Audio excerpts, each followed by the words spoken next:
तो आज की जो मुरली है उसमें जैसे आप बाबा अभी तक हम जो कवर करते आए हैं कि बाबा बताते हैं कि बच्चे बंधन मुक्त कैसे बनो। अब इसके अंदर बात ये है कि ये तो हमने पहले देखा कि बंधन मुक्त कैसे बनना है, मगर जब बंधन मुक्त हो जाएंगे तो उसकी निशानियां क्या होंगी, आज हम ये इस मुरली में कवर करेंगे। चलिए, जो भी यहाँ बैठे हैं वह सभी अपने को बंधन मुक्त आत्मा समझते हैं। अब बाबा पूछ रहे हैं कि जो भी यहाँ बैठे हैं वे बंधन मुक्त आत्मा समझते हैं, अर्थात सभी बंधन मुक्त बने हैं। वह अभी तक कोई कोई बंधन है, कोई ना कोई बंधन है। ये बाबा कह रहे हैं, वो अपने आप से चेक करके बताओ। शक्ति सेना बंधन मुक्त बनी है, जो माताएं बहनें हैं उनके लिए बाबा पूछ रहे हैं कि शक्ति सेना सारी बंधन मुक्त बन गई है। जो समझते हैं सर्व बंधन मुक्त बने हैं वह हाथ उठाए। तो बाबा ने जैसे सभा में जैसे हाथ उठवाया कि कौन कौन बंधन मुक्त बने हैं। सर्विस के कारण निमित्त मात्र रहे हुए हैं वह दूसरी बात है, लेकिन अपना बंधन खत्म किया है। माना अब यहाँ पे इसका मतलब बंधन का मतलब ये नहीं है कि सब कुछ छोड़ छाड़ के मधुबन में ही चले जाएं हम या कहीं जंगलों में ही चले जाएं, ये अर्थ नहीं है इसका। इसका मतलब ये है, बाबा कह रहे हैं कि जो हमारे मन का बंधन है, हमारा मन का लगाव जो है वो किसी और आत्मा पदार्थ के साथ ना हो। उसके साथ हमारा जो भी संबंध व्यवहार जो हम करते हैं वो सिर्फ सेवा के अर्थ है। बाबा ने बोल रखा है कि बच्चे आप इस घर में रहो और इस आत्मा की सेवा करो, तो ये हम काम कर रहे हैं। बाकी हमारा मन का अपना कोई लगाव नहीं है। आज भी बाबा बुला ले तो भी हम जाने को तैयार है, कल भी तैयार है। तो ये हो गया बंधन समाप्त करना। तो ऐसे समझते हैं कि अपने रूप से बंधन मुक्त होकर के सिर्फ निमित्त मात्र सर्विस के कारण इस शरीर में कर्तव्य अर्थ बैठे हुए हैं। तो बाबा ने कहा कि बताओ, ये इस शरीर में जो आप बैठे हो कि सिर्फ क्योंकि बाबा ने बोला है, जैसे किसी कोई बोलते हैं तो उनके अनुसार हम कार्य करते हैं कि भाई उनका हम डायरेक्शन फॉलो करते हैं। तो बाबा कह रहे हैं कि आप इसीलिए बैठे हो, या आपकी अवस्था इसमें क्लियर है, बुद्धि क्लियर है इसमें। तो काफी मेजोरिटी ने हाथ उठाया, काफी लोगों ने हाथ उठाया कि इस शरीर में कर्तव्य अर्थ सिर्फ हम बाबा के लिए बैठे हैं। अच्छा, जिन्होंने भी हाथ उठाया वह कभी संकल्प, अब बाबा देखिए, अब बाबा ने हाथ उठवा लिया। अब बाबा उसकी गहराई बताएंगे कि वास्तव में बंधन मुक्त का मतलब क्या है। तो जिन्होंने भी हाथ उठाया वह कभी संकल्प मात्र भी, संकल्प व शरीर के परिस्थितियों के अधीन व संकल्प में थोड़े समय के लिए भी परेशानी व उसका थोड़ा भी लेश मात्र अनुभव करते हैं व उससे भी परे हो गए हो। अब बाबा ने डिग्री जो है एक ऊपर बढ़ाई कि भैया आपने हाथ उठाया, ये बहुत अच्छी बात है कि शरीर में कर्तव्य अर्थ बैठे हैं। उसका अर्थ ये है कि कैसी भी परिस्थिति आ जाए, शरीर की भी कैसी परिस्थिति आ जाए, वो हमारे मन को परेशान ना करे। तो बाबा कह रहे हैं वो परेशानी भी नहीं होती है या उससे भी ऊपर हो गए हो। जब बंधन मुक्त हैं तो मन के वश अर्थात व्यर्थ संकल्पों के वश नहीं होंगे। जैसे बाबा कहते हैं कि बाबा के जो बच्चे हैं वो विकारी ख्यालात तो नहीं आते। बाबा बाबा कहते हैं बाबा के बच्चों को व्यर्थ के ज्यादा आते हैं, इधर उधर के, ये क्या कर रहा है, वो क्या कर रहा है, ऐसा क्या होगा, कल क्या होगा, तो ये व्यर्थ ज्यादा आते हैं। तो बाबा कह रहे हैं जो बंधन मुक्त आत्मा है वो व्यर्थ संकल्पों के भी वश नहीं होगी। ऐसा नहीं है कि व्यर्थ ही चलते जा रहे हैं, वो कंट्रोल ही नहीं कर पा रही है। व्यर्थ संकल्पों पर पूरा कंट्रोल होगा। तो वही बाबा ने बताया कि व्यर्थ संकल्प नहीं करने हैं। परिस्थितियों के वश भी नहीं होंगे। परिस्थितियों के वश माना, मान लीजिए कोई बोलता है कि भाई हम परिस्थिति में ही ऐसे थे, भाई हम जिस घर में रहते हैं हम अकेले ही चलते हैं, बाकी सारे चलते ही नहीं है। तो फिर वो अपने हिसाब से रहते हैं। कोई लाउड म्यूजिक सुनता है, कोई कुछ सुनता है, कोई टीवी ज्यादा चलाता है, तो उसकी वजह से हमारी अवस्था खराब होती है। ये हो गया परिस्थिति के वश। परिस्थितियों का सामना करने की संपूर्ण शक्ति होगी वही जब हमारा लगाव ही उठ गया, जब हमने पूरा आकर्षण उठा लिया वहां से, तो हमारी उम्मीदें भी सारी खत्म हो गई। तो उसके बाद किसी चीज को सामना करने की हमारे सामने शक्ति आएगी कि फिर हम किसी भी परिस्थिति को सामना कर सकते हैं। ये बाबा ने बोला हुआ है कि अगर मोह होगा तो सामना नहीं कर सकेंगे, और मोह नहीं होगा, आकर्षण नहीं होगा, तो फिर हर चीज का सामना कर सकते हैं। जिन्होंने हाथ उठाया वे ऐसे हैं। अब बाबा पूछ रहे हैं कि परिस्थितियों को भी सामना यानी पूरा कर सकते हो आप, क्योंकि आपने हाथ उठाया बंधन मुक्त के लिए, तो परिस्थितियों का भी सामना कर सकते हो। तो इन बंधनों में भी अभी बंधे हुए हैं ना, जो बंधन मुक्त होगा उसकी निशानी क्या होगी? जो बंधन मुक्त होगा वह सदैव योग युक्त होगा। अब बाबा जो है निशानी बता रहे हैं। ये तो बाबा ने मोटी मोटी बताई, उसके आप सिम्टम क्या है। जैसे आप एक डॉक्टर के पास जाते हैं तो डॉक्टर पहले पूछता है दिक्कत क्या है, फिर उसके बाद बताता है कि अच्छा ये सिम्टम पूछता है, ये तो नहीं है, ये तो नहीं है। फिर उसके बाद उसका इलाज बताता है। तो बाबा भी ऐसे ही कर रहे हैं। अब बाबा ये पूछ रहे हैं कि भाई जो बंधन मुक्त होगा उसकी एक सबसे बड़ी बात ये होगी वो सदैव योग युक्त होगा, वो सदैव बाबा के लिए जैसे उसके साथ योग लगा हुआ है बाबा के साथ। बंधन मुक्ति की निशानी है योग युक्त। और जो योगी होगा, ऐसे योगी का मुख्य गुण कौन-सा दिखाई देगा? जानबूझ करके बुद्धि का खेल कराते हैं। वही अब बाबा ने बोल दिया, वो संकल्प हमारे साथ पहुँचे बाबा के पास। तो बाबा जैसे ऐसे क्वेश्चन पूछते हैं, तो बाबा कह रहे हैं, ये बाबा जानबूझ के बुद्धि का खेल कराते हैं। बुद्धि से सोचना पड़ता है ना, तो बाबा कह रहे हैं जो योग युक्त होगा, अब क्या है योग युक्त के लिए भी कोई व्यक्ति बोल सकता है कि नहीं, नहीं हम तो जी बाबा दिन भर बाबा, बाबा करते हैं। तो बाबा कह रहे हैं तो ऐसा जो योगी होगा, जो सदैव योग युक्त होगा, उसकी निशानी क्या होगी? कौन-सा गुण दिखाई देगा? तो ऐसे योगी का मुख्य गुण व लक्षण क्या होगा? जितना योगी उतना सर्व का सहयोगी और सर्व के सहयोग का अधिकारी स्वतः ही बन जाता है। माना वो सर्व आत्माओं के प्रति उसका सहयोग होगा। ऐसा नहीं है कि जो योगी आत्मा है, जिसका डायरेक्ट बीज के साथ संबंध है, तो ऐसा नहीं हो सकता वो किसी पत्ते को अपना सहयोग ना दे। तो जो ऐसी आत्मा है जो बाबा के साथ एकदम लगी हुई है, योग युक्त है, तो वो सर्व को सहयोग देगी और उसे भी सर्व का सहयोग प्राप्त होगा क्योंकि उसने बीज को पकड़ रखा है।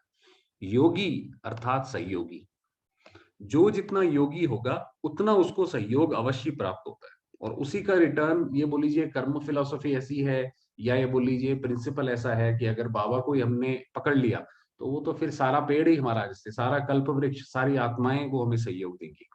अगर सर्व से सहयोग प्राप्त करना चाहते हो तो योगी बनो। अब बाबा ने कितनी बड़ी बात बताई देखिए।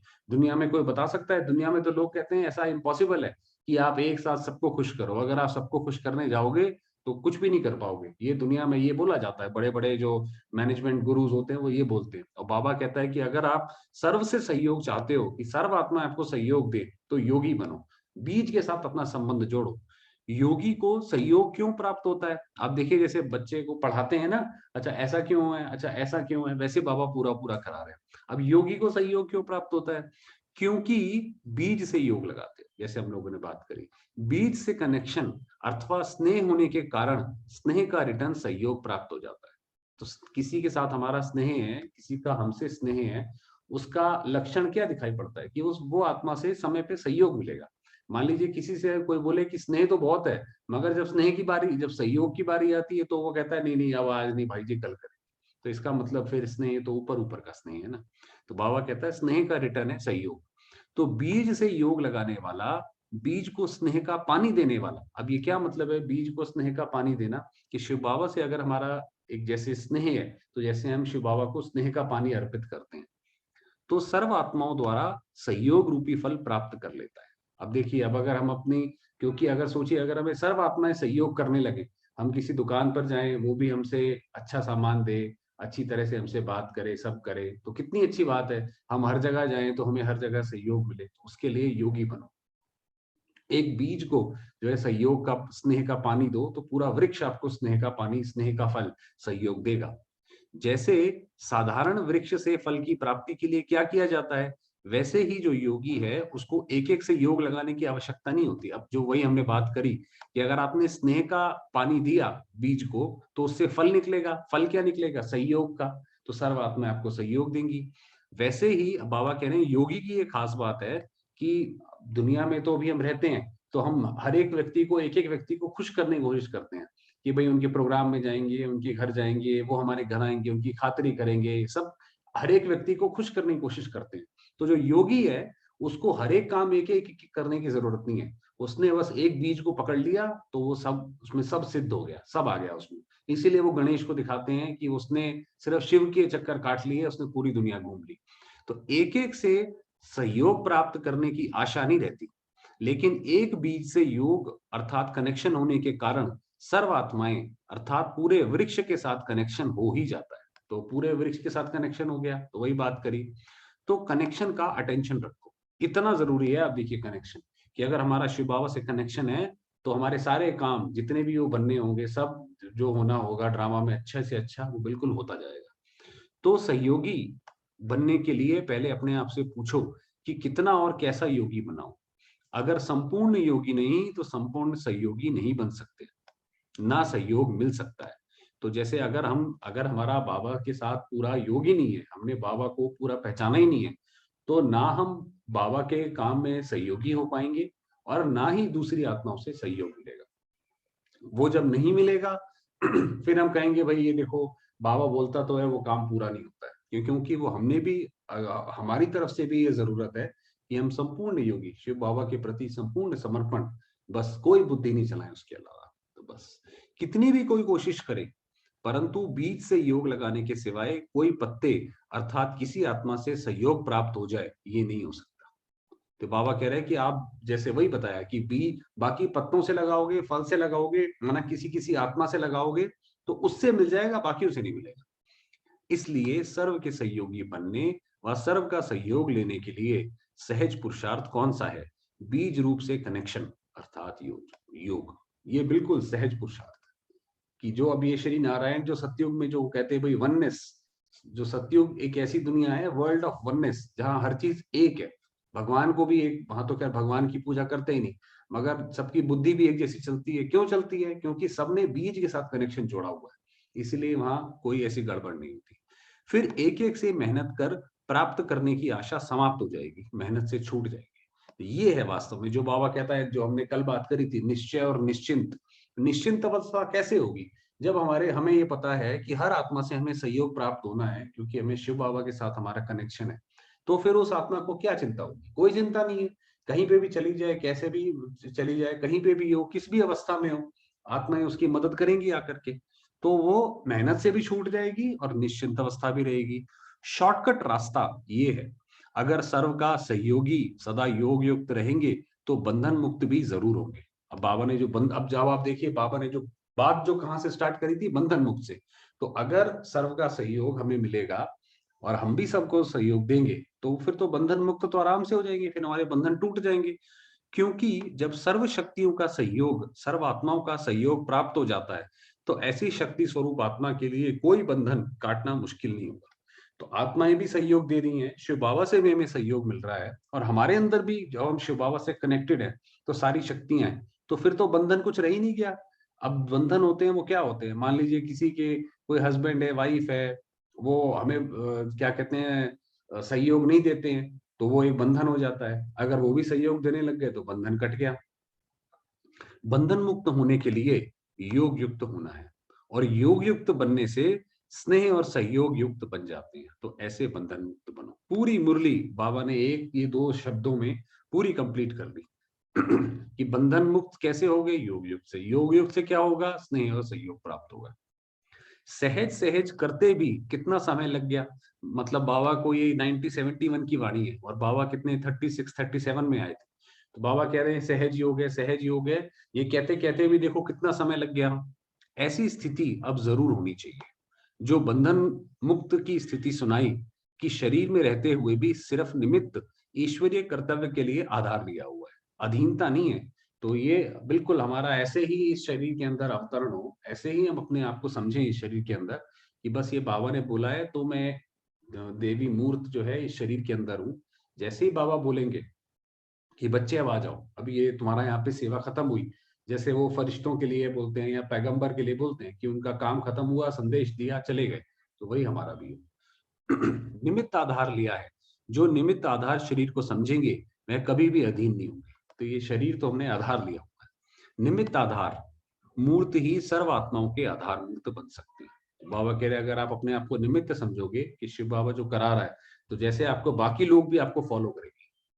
जो स्वयं ही अधीन है वह उद्धार क्या करेंगे? अब हम खुद ही अधीन है, हम खुद ही अपने शरीर के अधीन है, तो बाकियों का क्या उद्धार करेंगे? इसलिए सर्विस की सफलता भी इतनी है जितनी अधीनता से परे हरेगी। तो सर्विस क्या है? सर्विस है सामने वाली आत्माओं को एक शांति धाम का रास्ता दिखाना, एक शिव बाबा की तरफ उनका मुख मोड़ना, ये सेवा है। अगर हमारा खुद ही नहीं मुड़ा हुआ होगा, खुद ही हमारा निश्चय नहीं होगा, खुद ही हमें रास्ता नहीं पता होगा, तो हम कहाँ से सेवा करेंगे? तो सर्व की सफलता के लिए सर्व अधीनता से परे होना बहुत जरूरी है। इस स्थिति को बनाने के लिए ऐसे दो शब्द याद रखो जिससे सहज ही ऐसी स्थिति को पा सको। वे कौन से दो शब्द हैं? जब बंधन मुक्त हो जाएंगे तो जैसे टेलीफोन में एक दो का आवाज कैच कर सकते हैं, वैसे कोई के संकल्प भी क्या है वह भी कैच करेंगे। तो बाबा ने देखिए कि जैसे जैसे हमारा योग अच्छा होगा, तो सामने वाली आत्मा क्या संकल्प कर रही है, क्या सोच रही है, वो भी हम कैच कर लेंगे। अभी अर्जुन बन रहे हैं, इसलिए सोचना पड़ता है। 2 शब्द हैं, एक साथी और साक्षी। एक तो साथी को सदैव साथ रखो, जैसे बाबा ने बहुत बारी बताया हुआ है कि साथी को साथ रखने का अर्थ क्या है, कि मैं आत्मा शिव बाबा के साथ हूँ, सारा बोझ मेरा शिव बाबा के ऊपर है, सब कुछ वो करेगा, मेरे को कुछ नहीं करना उसमें, मेरे को तो बस जो वो बोलता जाए वैसे-वैसे चलते जाओ। दूसरा, साक्षी बनकर हर कर्म करो। तो साथी और साक्षी, ये 2 शब्द प्रैक्टिस में लाओ, तो ये बंधन मुक्त की अवस्था बहुत जल्दी बन सकती है। अब बता रहे हैं कि बंधन मुक्त कैसे होंगे? कि साक्षी होकर के, कि ये ड्रामा बिल्कुल एक्यूरेट है। इसके अंदर हमें कोई अन्यायकारी चीज़ नहीं है। तो हमें ना खुद के लिए इंसाफ माँगना है, ना दूसरे के लिए इंसाफ माँगना है। ये बिल्कुल एक्यूरेट ड्रामा है। तो उसको साक्षी होकर के देखते रहो। सर्वशक्तिमान का साथ होने से शक्तियां भी सर्व प्राप्त हो जाती हैं, और साथ साथ साक्षी बनकर चलने से कोई भी बंधन में फंसेंगे नहीं, तो बंधन मुक्त हुए ना। चलिए 12:50 हो गए, अब थोड़ी देर 10 मिनट पावर